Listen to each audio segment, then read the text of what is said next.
Assalamualaikum warahmatullahi wabarakatuh. Perkenalkan, nama saya Fitri Puspita Meliana dari Prodi PGSD dengan nomor induk mahasiswa 182106203448. Di sini saya akan memaparkan materi pertemuan 5, yaitu mengenai materi pengertian, struktur, jenis, dan manfaat mikroorganisme. Nah, tujuan dari perkuliahan ini yaitu mengetahui jenis-jenis mikroorganisme. Untuk slide selanjutnya, di sini saya akan memaparkan 3 jenis-jenis mikroorganisme. Yang pertama ada virus, yang kedua ada monera, yang ketiga ada fungi. Nah, dari 3 jenis mikroorganisme ini, saya akan memaparkan seperti pengertiannya, bagaimana sifat atau strukturnya, kemudian adapun manfaatnya dari ketiga jenis mikroorganisme ini. Jenis mikroorganisme yang pertama yang akan saya jelaskan yaitu mengenai virus. Nah, pengertian dari virus berasal dari bahasa Latin yang berarti racun atau bisa.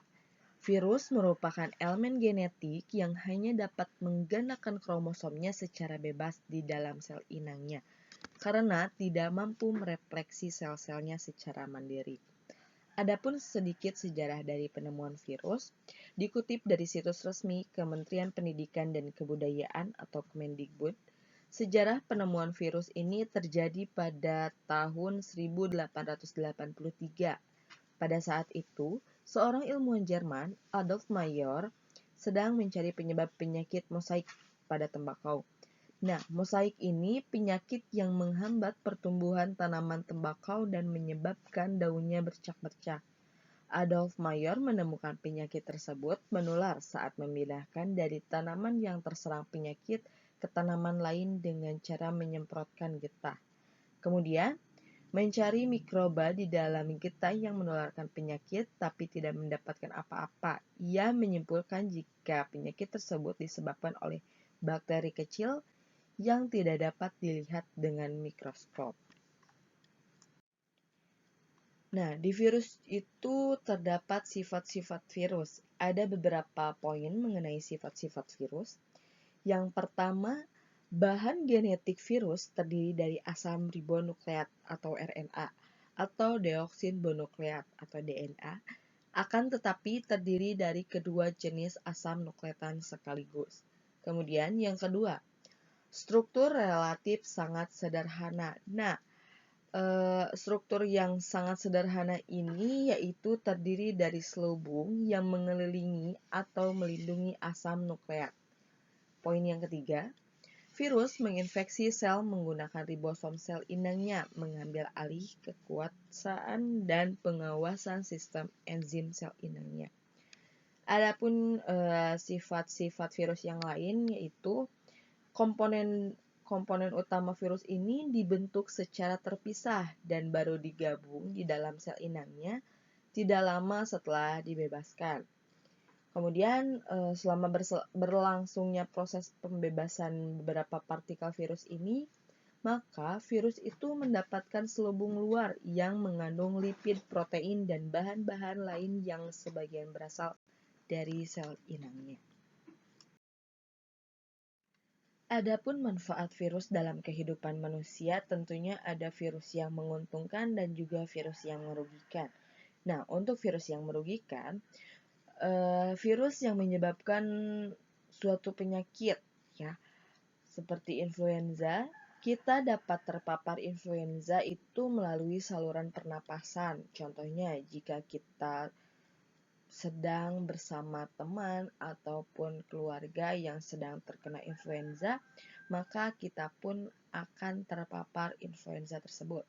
Kemudian yang kedua, melalui saluran pencernaan, yaitu hepatitis A dan B.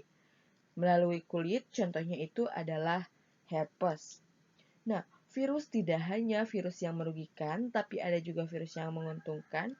Contoh dari virus yang menguntungkan, tentunya kita ketahui ya, pada zaman sekarang setelah adanya pandemi yaitu virus COVID-19, virus ini telah memakan banyak korban. Akhirnya, pemerintah membuat sebuah obat atau yang kita sebut dengan vaksin. Sebenarnya di mana vaksin ini itu dari virus COVID-19 yang telah dilemahkan. Hal ini bertujuan agar tubuh kita itu dapat membuat antibodi ya yang lebih kuat, sehingga tubuh akan mengenali virus itu dan mengurangi resiko terpapar. Nah, virus juga berperan penting dalam bidang rekayasa genetika karena dapat digunakan untuk cloning gen atau reproduksi DNA yang secara genetis identik. Jenis mikroorganisme yang kedua yang akan saya jelaskan yaitu mengenai Monera. Pengertian Monera, Monera adalah makhluk hidup yang terdiri atas satu sel atau uniseluler, sesuai dengan kota asal.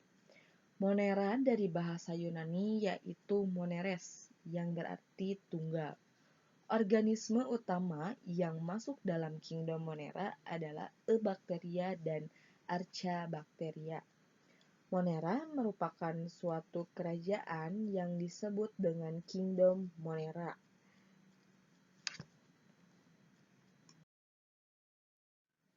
Nah, untuk struktur Eubacteria bisa dilihat dalam gambar ya, itu merupakan struktur Eubacteria.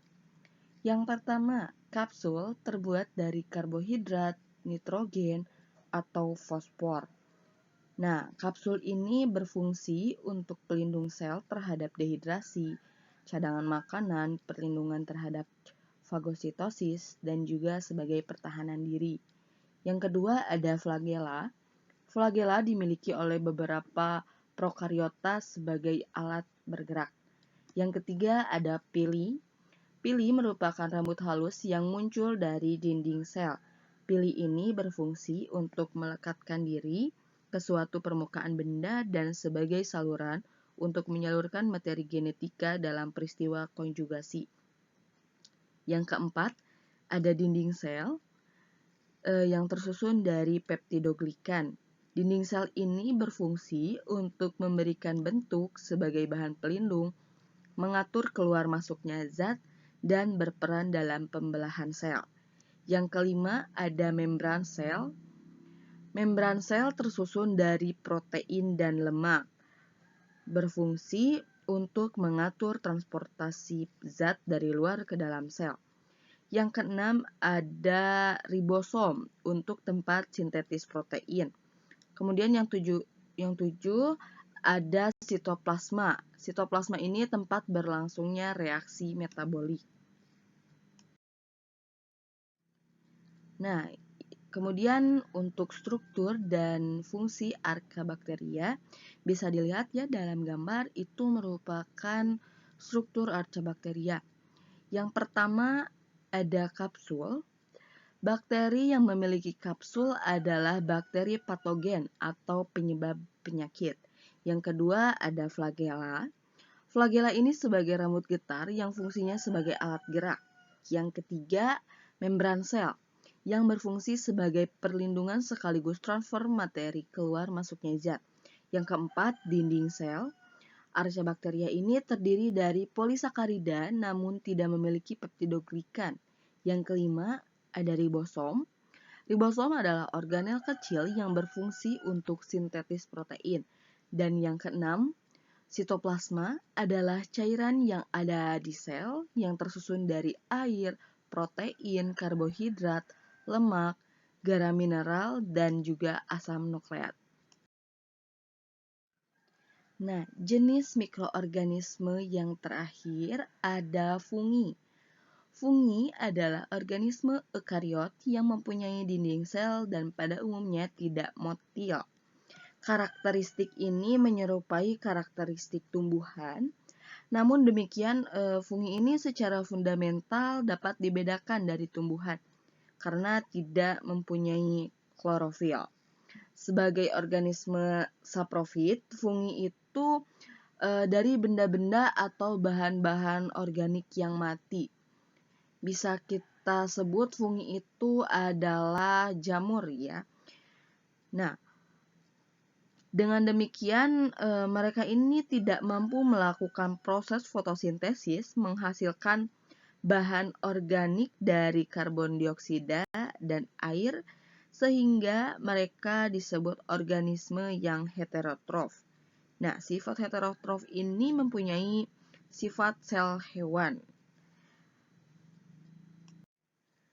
Karena fungi ini hidup dari benda-benda atau bahan-bahan organik yang mati, saprofit menghancurkan sisa-sisa bahan tumbuhan dan hewan yang kompleks menjadi bahan yang lebih sederhana.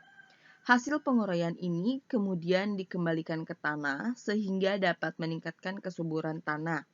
Di samping itu, hasil penguraian dari fungi saprofit ini dapat menghancurkan atau menguraikan sampah seperti kotoran hewan dan juga bangkai hewan dan bahan-bahan organik lainnya.